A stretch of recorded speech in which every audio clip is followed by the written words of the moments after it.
To work the neckline edging, first you have to transfer all the live stitches onto your needle. Here I have to release all the live stitches.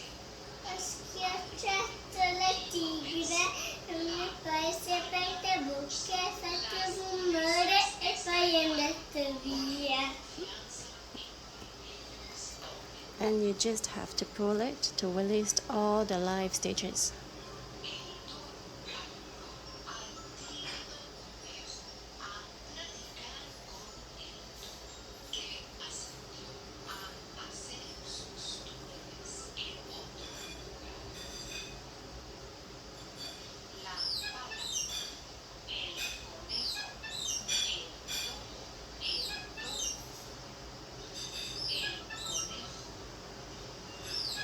Now you have got all your stitches on your needle, and now we are going to add 2 removable markers at the center of the shoulders. This is one of the shoulder. As you can see, there are 2 stitches, 1 and 2. You place a removable marker in the middle, and also for the other side.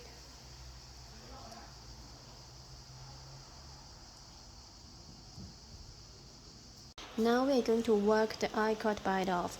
For the back, we are going to decrease 1 stitch every 9 stitches, no, every 4 stitches.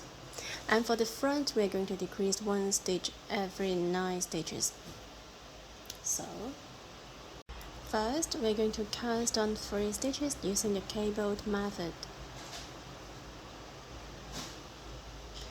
Insert your needle in between the 2 stitches. Cast on 1 and then cast on 2 more stitches. 1 and 2, and now we can start binding our stitches.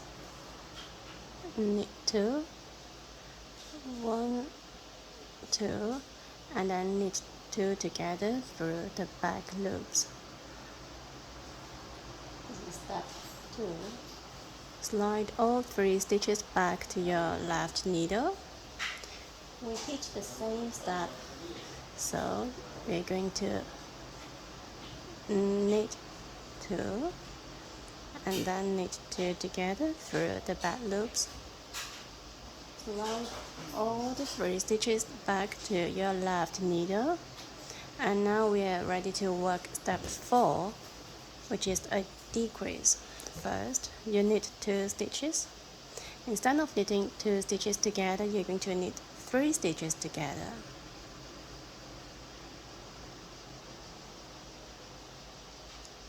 And then slide all 3 stitches back to your left needle.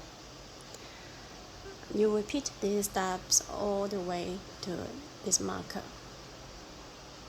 If you do not have enough stitches to work the last step, like in my case here, I should be doing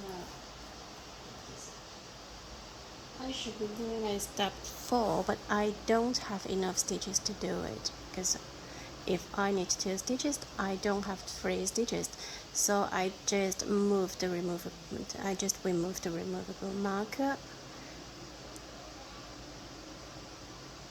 and so knit 2 and I remove the removable marker and knit 3 together. Work step 2 7 times. Now I've worked step 2 7 times, and I have to work step 6, which is the same as step 4. So I knit 2 and then knit 3 together through the back loops. And I repeat the same procedure all the way to the other marker.